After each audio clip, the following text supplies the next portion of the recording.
العالمين والعاقبة للمتقين والصلاة والسلام على سيد الأنبياء والمرسلين أعوذ بالله من الشيطان الرجيم بسم الله الرحمن الرحيم اقرأ باسم ربك الذي خلق صدق الله العظيم.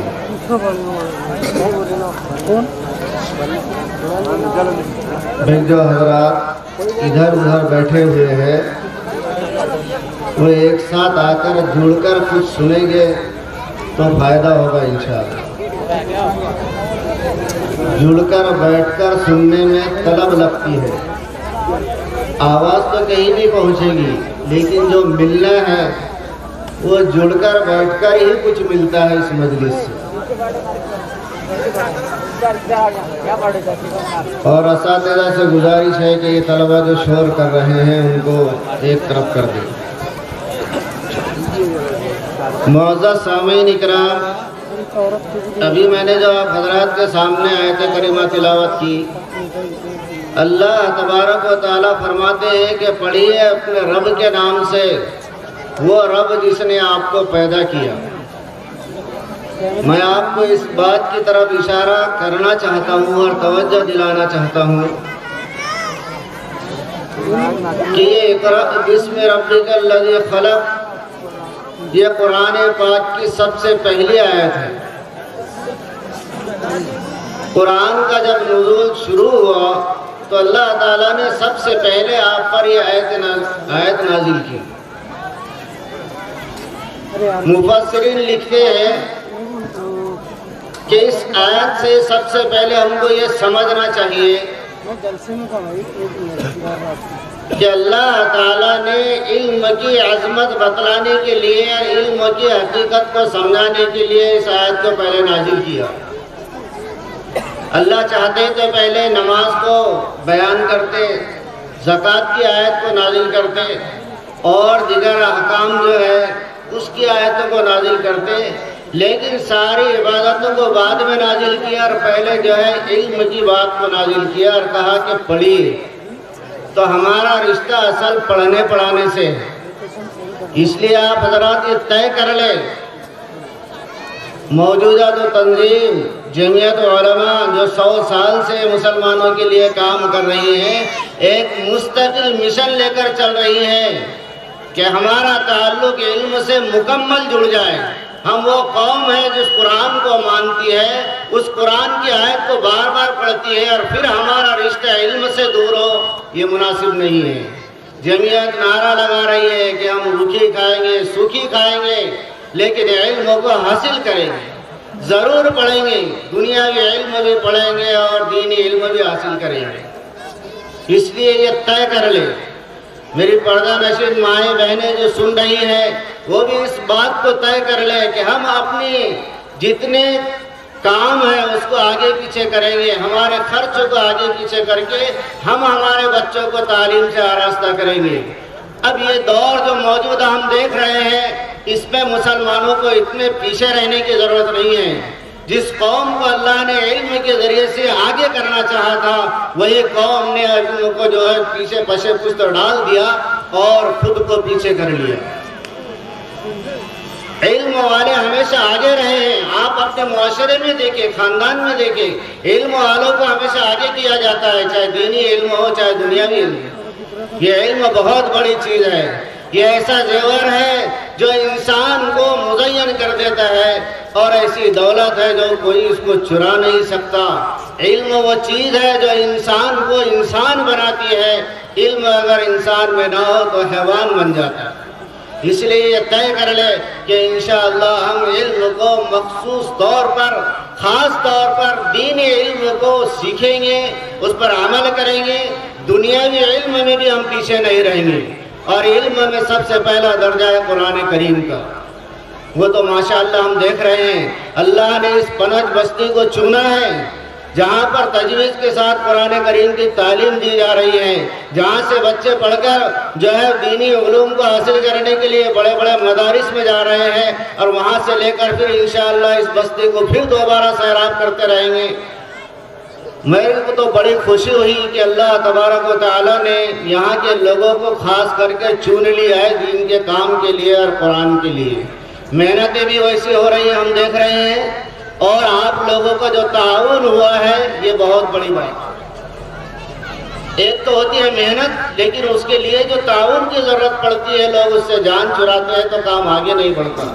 لیکن میں دیکھ رہا تھا کہ جس طرح سے بچے کوئی چیز کو لینے کے لیے آگے بڑھتے ہیں، کہیں شیرینی تقسیم ہوتی ہے تو اس کو لینے کے لیے جھونڈ کرتے ہیں اور یہ کہتے ہیں کہ مجھے دو مجھے دو.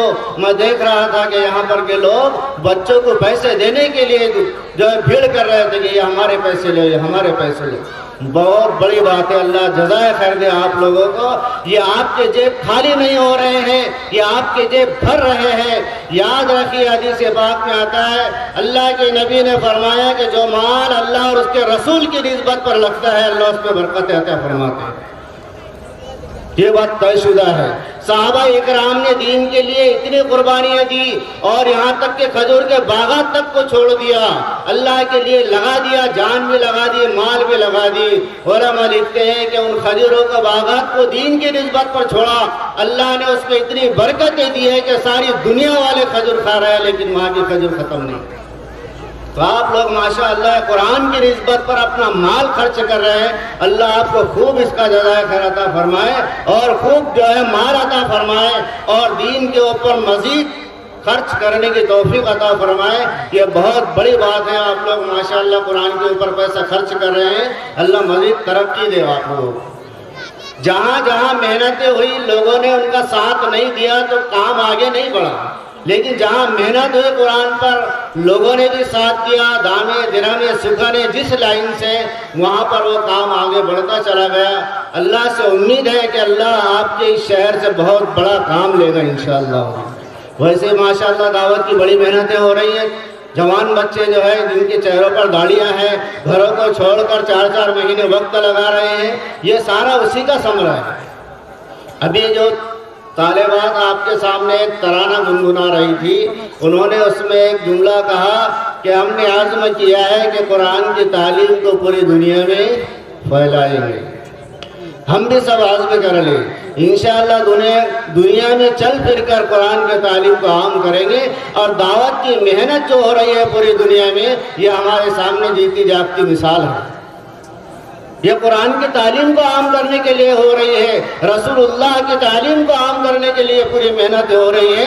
لوگ اپنا جان مال وقت لے کر پوری دنیا میں سفر کر رہے ہیں اور اس کی نسبت ہمارے شہر سے بھی ہے. بہت بڑی بات ہے، قرآن کی نسبت پر ہو رہا ہے یہ سب. تو بہرحال یہ جو جلسہ ہوا شروع سے لے کر اب تک ہر موضوع پر طلباء و طالبات نے سیرت پر، توحید پر، معاشرے میں جو بگاڑ ہے اس کو اجاگر کیا اور دیگر مضامین کے اوپر بہترین انداز میں ہمارے سامنے ہر لائن کی بات آ گئی ہے. اور وقت بھی چونکہ قلیل ہے، تنگ ہے. اصل تو حضرت مولانا سید یاسین علی صاحب کا خطاب تھا، لیکن حضرت کا حکم ہوا کہ آپ کر لیں، میری طبیعت ذرا ٹھیک نہیں ہے، گلا ساتھ نہیں دے رہا ہے. تو الامر فوق الادب کے تحت میں آپ حضرات کے سامنے حاضر ہوا تھا. اور دوسری ایک بات جو ذہن میں گھوم رہی تھی جلسے میں بیٹھا تھا اس وقت سے، یہ جو کچھ بچوں نے بچت گٹ کے تعلق سے کہا ہے، اس کو مسلمان تھوڑا دل پر لیں. یہ مرد کے غیرت کے خلاف ہے کہ ہماری گھر کی خواتین کہیں سے جا کر قرض لے، اور وہ بھی سود پر قرض، اور ایسا قرض جس سے بجائے آبادی کے بربادی ہو رہی ہے. ایسا قرض جو گھر کی پردہ نشین خواتین کو باہر نکال رہا ہے. ایسا قرض جو گھر میں بیٹھی ہوئی خواتین کے دل و دماغ میں بازار اور مارکیٹ کو بٹھا دے رہا ہے. ہر بات بتانے کی نہیں ہوتی. بچت گھٹ کے نقصانات آپ اپنی آنکھوں سے دیکھ رہے ہیں. میری پردہ نشین مائیں بہنیں ذرا اس پر غور کر لیں. یہ چھوٹی چیز نہیں ہے، سود حرام ہے. اللہ نے کہا ہے کہ یہ جو سود لیتے اور دیتے ہیں ان سے میرا اعلان جنگ ہے. بتائیے اللہ جس کے ساتھ اعلان جنگ کر دے وہ قوم جو ہے ترقی کر سکتی ہے؟ ایسی خواتین ترقی کر سکتی ہے؟ ایسے خاتون کے گود میں پلنے والے بچے ترقی کر سکتے ہیں؟ اگر کرنا بھی چاہے تو کہیں ایسی رکاوٹیں آ جائیں گی، ان منزل پر نہیں پہنچ سکیں گے جن منزل پر پہنچنا تھا۔ اس لیے یہ طے کر لے کہ انشاءاللہ بچت گھٹ والا قرض آئندہ کبھی نہیں لیں گے، کیونکہ یہ سود کا کام ہے اور سود حرام ہے۔ ہم نہیں چاہتے کہ ہمارے بچوں کے پیٹ میں حرام غذا جائے، اور مردوں کے لیے بڑی شرمندگی کی بات ہے کہ میرے گھر کی خاتون، میری بیوی، میری ماں، میری بہن قرض دوسرے سے کیوں لے رہی ہے؟ باطل کیا چاہتا ہے اس کو سمجھے پیچھے۔ ان کے غلط تعلیم ہے، ہم ان کو سمجھتے نہیں ہیں۔ اور یہ بچت گھٹ والا مسئلہ بھی تو ایسا ہے کہ یہ آدمی کو نہیں ملتا، عورت کو ہی ملتا، اس کا نام ہی رکھا ہوا ہے مہیلا بچت گھٹ، یعنی ہم عورتوں کو ہی دیں گے۔ تو وہ قوم جو کھجور کھا کر زندہ رہتی تھی، جو پانی پی کر اللہ کے کلمے کو بلند کرتی تھی، جو اپنے آپ کو جو ہے سوکھا روٹی کھا کر جو ہے پیاسا رکھ کر اپنے آپ میں چھوٹا بن کر اللہ کے حکم پر پورا چلنے والی تھی، آج وہ قوم ذرا سے خواہشات کے لیے غیروں کے در پر پڑی ہے۔ اس میں بھی ہماری خاتون، ہمارے گھروں کی خواتین، دوستوں بزرگوں، ہمارے ترقی کے لیے بہت بڑی حائل ہے یہ چیز۔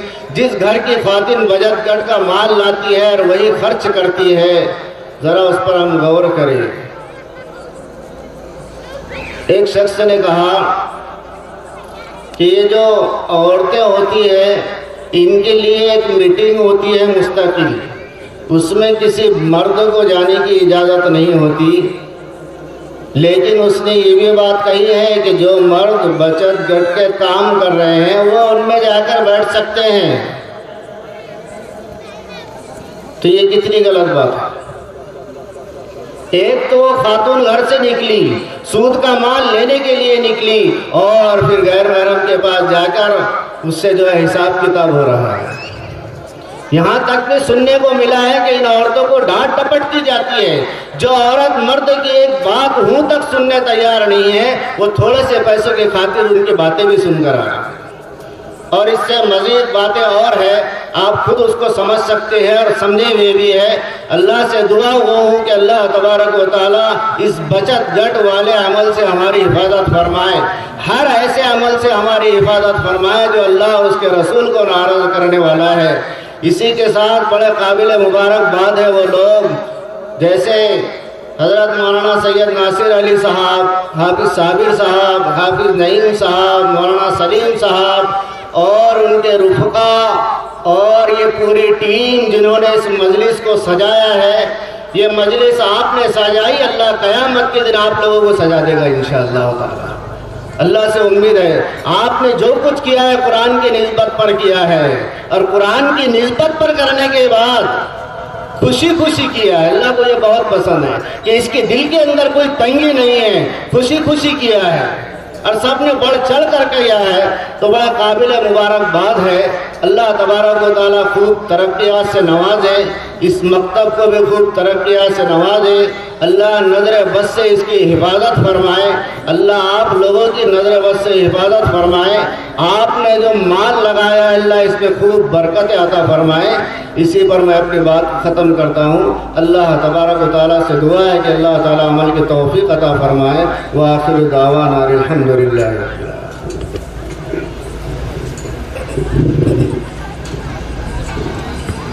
حضرت مولانا سے گزارش ہے کہ دعا فرمائیں۔